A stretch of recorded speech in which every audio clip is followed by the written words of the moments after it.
Now, of course, I mentioned it before, Pinot Noir is excellent and is fantastic for making or into the blend of champagne wines. Now, if you are wondering about which wine glass and why I do have two separate glasses of wine glasses for tasting Pinot Noir, if you are tasting a, let's say, more affordable, fruitier, young style of Pinot Noir wine,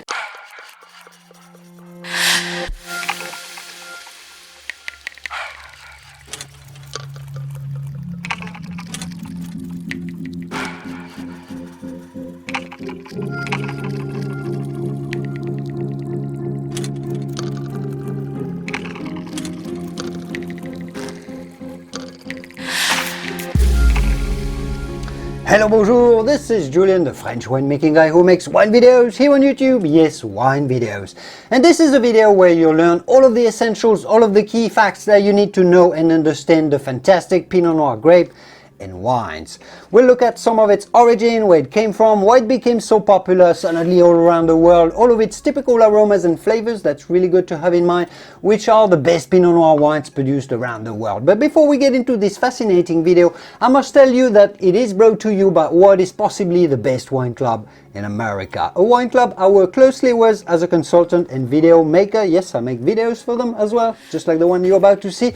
This wine club is called the Bonner Private Wine Club. So every quarter we select 6 bottles of wine, generally imported to the US from small producers that have a real passion for what they do, authentic, genuine producers. We taste dozens and dozens of wines to find the absolute best ones for the price. So you always get the best value for money, and every quarter you get a selection from a different country. Yes, France, Italy, Spain, Australia, Argentina, and beyond. So we explore together the world of wine. It's just an amazing journey that we share together.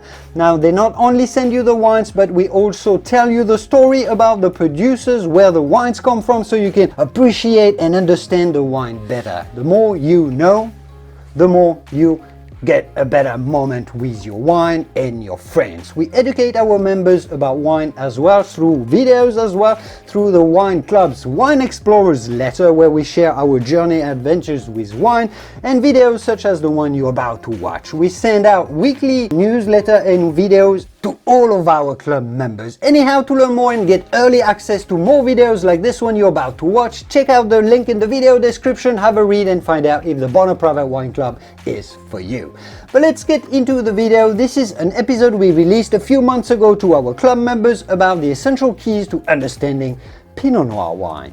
I don't know why I've got a glass of white wine. Pinot Noir today. Let's go.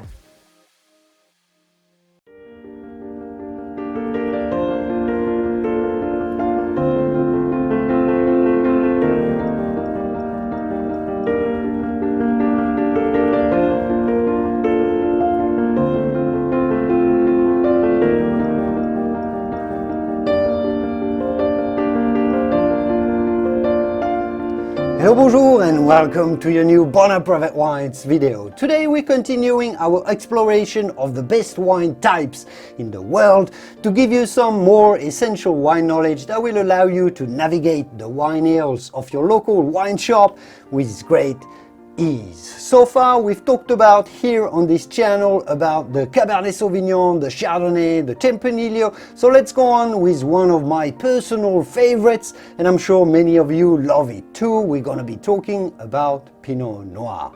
So let's dig in and learn a little more about this grape of French origins. Let's go. With such a French-sounding name, Pinot Noir, I'm sure you've guessed that we're talking here about a grape coming from where I live, France. Yes, that's correct. By the way, a couple of details before we dig deeper, just to make sure you are confident with the way you say Pinot Noir. How do you say Pinot Noir correctly?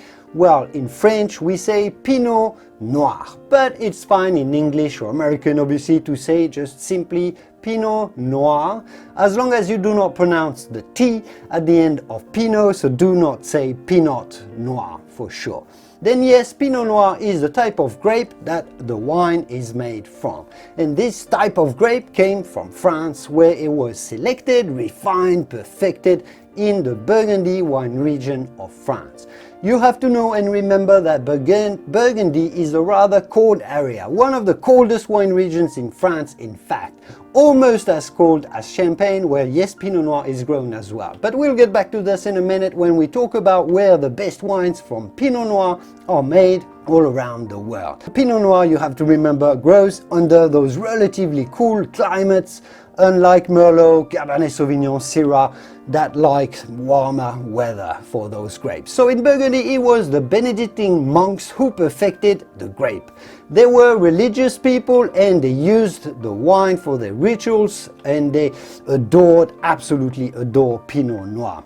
We're talking of the origin of Pinot Noir somewhere roughly around the year 1000 AC, deep into the Middle Ages. So we're talking here about one of the most ancient type of wine grapes that is still in use today. Cabernet Sauvignon, as a comparison, didn't came about until the 17th century or so.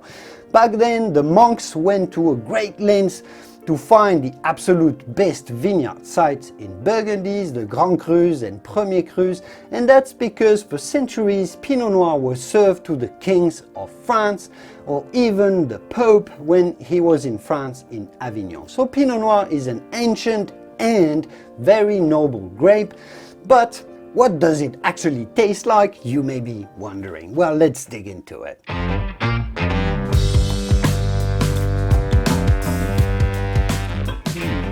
So because Pinot Noir grows in cool climates, as we mentioned before, the grape doesn't get overly rich or heavy, and the wines don't either.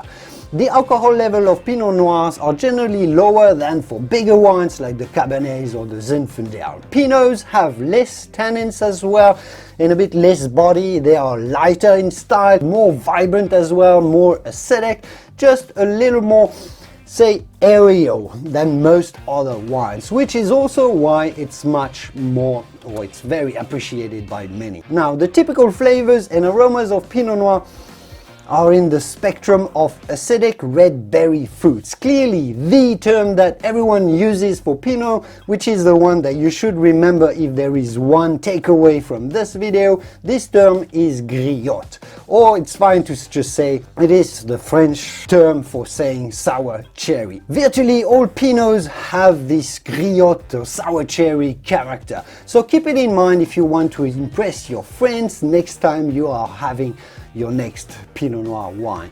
But you'll find some other red berries, obviously, like fresh strawberry or raspberry, blueberries or red currant. Often you'll also find hints of floral aromas like rose petal and violet, and some spices and herbs like white pepper, juniper, peppermint. Finally, as Pinot Noir ages and evolves in time in your cellar, just like this 99 Grand Cru Clos de Vougeot, where Pinot Noir takes on some savory notes, earthy characters of truffle, or what we love to call forest floor. So when you taste an old Pinot Noir wine, you're not only taking your imagination through the fields of delicate red berries, but also through a foggy and wet forest in a cold morning. It can really be absolutely a splendid experience, because yes, Pinot Noir wines, the good ones at least, can age superbly well for decades and decades sometimes. But then, where do you find the best Pinot Noir wines around the world? Well, let's go and have a look exactly into this.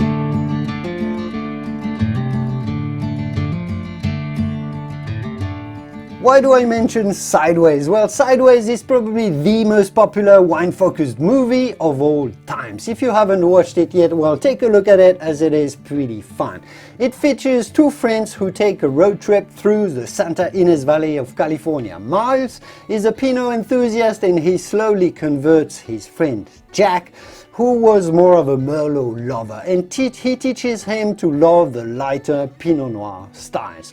The movie came out in 2005, and many credit it for boosting the popularity of Pinot Noir around the world, and also the decline of Merlot in the US in particular. Even though I personally worked at a winery in California, back in 2002, Chateau Saint-Jean, and back then they had already seen the trend coming of Pinot Noir growing, and that was before the movie. So anyhow, before the early 2000s, let's say, there wasn't at all much Pinot Noir wine that was produced around the world outside of Burgundy.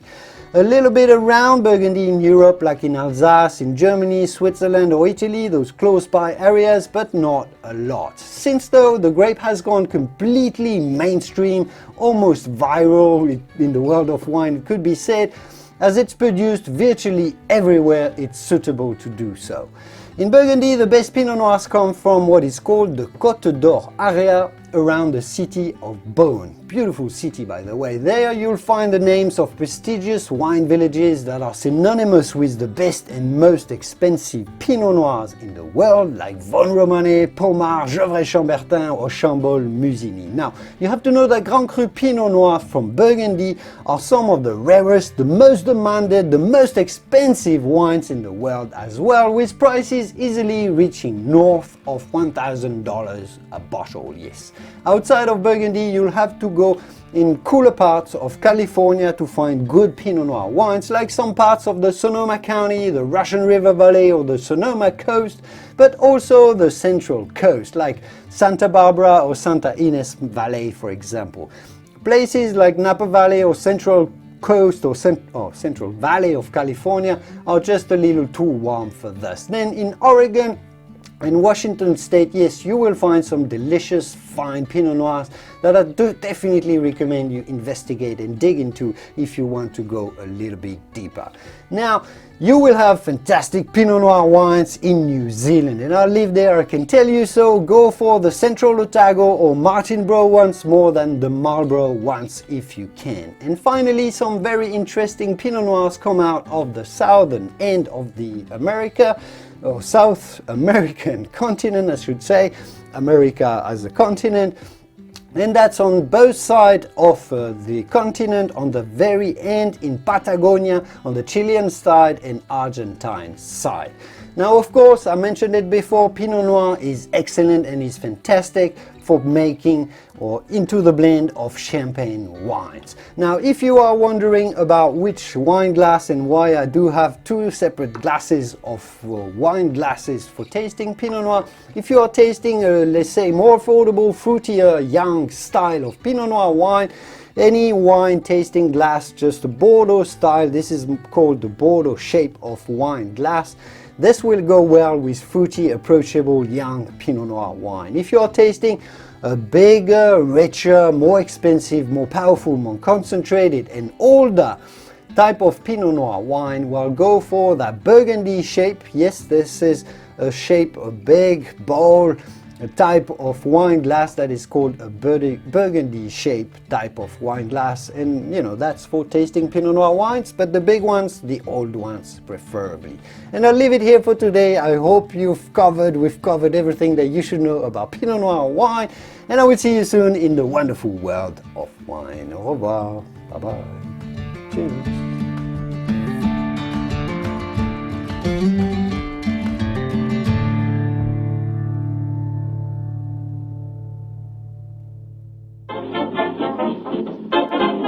Look at its origin, where it came from, why it became popular suddenly all around the world, its typical aromas and flavors. More producers that have a real passion for what they do. Genuine, authentic producers. We taste dozens and dozens of wines to find the absolute best ones. Just like this one that you're about to see. This wine club is called the Bonheur Private Wine Club. Every quarter we select 6 bottles of wines and then... C'est pas grave, je m'embrouille.